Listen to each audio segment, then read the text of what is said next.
بسم اللہ الرحمن الرحیم۔ ایک جنگل میں اونٹوں کا ایک گروہ گزر رہا تھا کہ ان میں سے ایک اونٹ ان سے الگ ہو گیا۔ وہ اپنا راستہ بھول گیا اور اس کا ٹاکرا ایک شیر کے ساتھ ہو گیا۔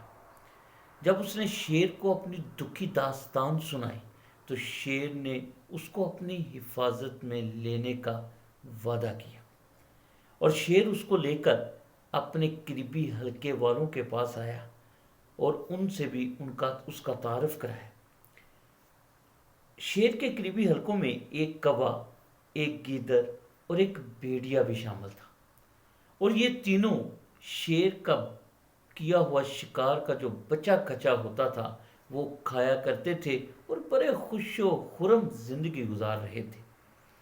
اب ایک دن کیا ہوا کہ شیر کا ٹاکرا ایک ہاتھی کے ساتھ ہو گیا، اور ہاتھی نے شیر کو بہت مارا اور اس کو زخمی کر دیا۔ شیر اپنی عزت کو بچاتے ہوئے اپنی غار میں آ کر آرام سے بیٹھ گیا، اور پھر وہ چند دن شکار کے لیے باہر نہ نکلا۔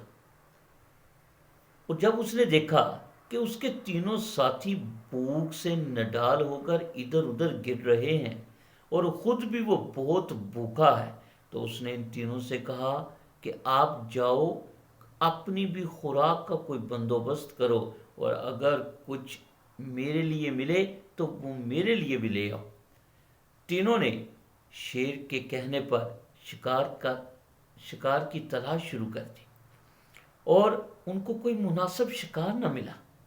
اب تینوں پریشان ہو گئے کہ اب وہ شیر کا سامنا کیسے کریں گے۔ تینوں مشاورت کرنے لگے کہ اب کیا کیا جائے۔ انہوں نے فیصلہ کیا کیوں نہ شیر کو قائل کیا جائے کہ اس اونٹ کو کھایا جائے اور اپنے آپ کو بچایا جائے۔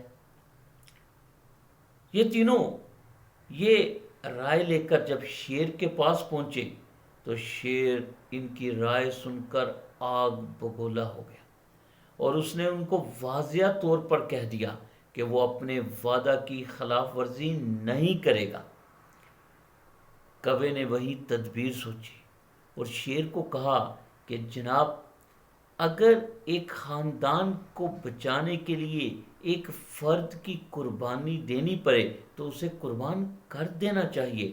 اگر ایک ملک کو بچانے کے لیے ایک شہر کو قربان کرنا پڑے تو اسے قربان کر دینا چاہیے، اور اگر بادشاہ کی حفاظت کے لیے کسی کو بھی قربانی دینی پڑے تو اسے قربانی دے دینی چاہیے۔ شیر نے ان کو واضح کیا کہ وہ بات تو تمہاری ٹھیک ہے، لیکن وہ اپنے وعدہ کی خلاف ورزی نہیں کر سکتا۔ کوے نے کہا کہ ہم اس کا بھی کوئی حل نکال لیں گے۔ پھر وہ تینوں الگ ہو گئے اور مشاورت کرنے لگے، اور مشاورت کے نتیجے میں انہوں نے کہا کہ ایسا ہوگا کہ ہم اونٹ کی موجودگی میں شیر کو اپنا آپ اس کی خوراک کے لیے پیش کر دیں گے، اور جب کوئی ایک اپنے آپ کو پیش کرے گا تو دوسرے دو اس کی مخالفت کریں گے، اور اس طرح جب اونٹ کی باری آئے گی تو جب اونٹ ہماری دیکھا دیکھی اپنے آپ کو شیر کے لیے پیش کرے گا تو ہم تینوں اس کی مخالفت نہیں کریں گے، اور اس طرح شیر کی وعدہ خلافی بھی نہیں ہوگی، اور اونٹ کا خود پیش اپنے آپ کو کرنے سے شیر اس کا شکار بھی کرے گا اور ہم بھی آرام سکون سے کھائیں گے۔ انہوں نے ایسا ہی کیا۔ وہ اونٹ کی موجودگی میں جب وہاں پر پہنچے تو سب سے پہلے کوے نے اپنے آپ کو شیر کے لیے پیش کیا، تو گیدڑ اور بھیڑیے نے اسے کہا کہ تمہارے اندر تو بالکل معمولی گوشت ہے، شیر تمہارے شکار کا کیا کرے گا۔ تو اس کی باتوں سے گیدڑ نے اپنے آپ کو پیش کیا، تو پھر دوسرے دونوں نے کہا کہ تمہارے گوشت سے تو بدبو آتی ہے، تمہارے گوشت کو شیر شکار کر کے تو خود مزید بیمار ہوگا۔ تو پھر بھیڑیے نے اپنے آپ کو پیش کر دیا، تو جب بھیڑیے نے پیش کیا تو دوسرے دونوں نے مخالفت کی، کہ کہا جاتا ہے کہ بھیڑیے کا گوشت تو کسی کو مارنے کے لیے کھایا جاتا ہے۔ تو شیر کو تو تمہارا گوشت بالکل نہیں کھانا چاہیے۔ اب ان کی دیکھا دیکھی وہ بیچارہ شریف اونٹ اور اسی طرح شریف لوگوں کو پھنسا کر مارا جاتا ہے۔ وہ شریف اونٹ جب دیکھتا ہے کہ یہ تینوں اپنے آپ کو پیش کر رہے ہیں بادشاہ کی خوشی کی خاطر، تو کیوں نہ میں بھی بادشاہ کو خوش کرنے کے لیے، شیر کو خوش کرنے کے لیے اپنے آپ کو پیش کرتا ہوں، اور یہ تینوں میری مخالفت کریں گے، اس طرح میں بادشاہ کو ان کی طرح خوش بھی کر لوں گا اور اپنا آپ بھی بچا لوں گا۔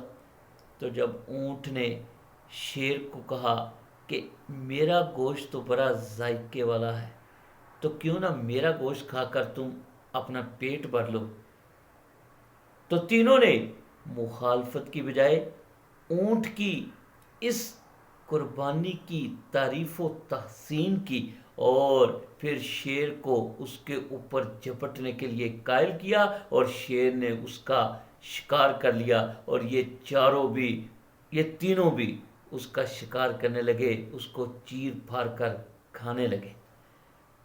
تو اس طرح شریف لوگوں کو پھنسایا جاتا ہے۔ تو ناظرین، اسی طرح کی قصے کہانیوں کو سننے کے لیے ایس ایم پہچان ٹی وی کو سبسکرائب کرنے میں بالکل تاخیر نہ کریں۔ آپ سب کا دل سے شکریہ۔ اللہ نگہبان۔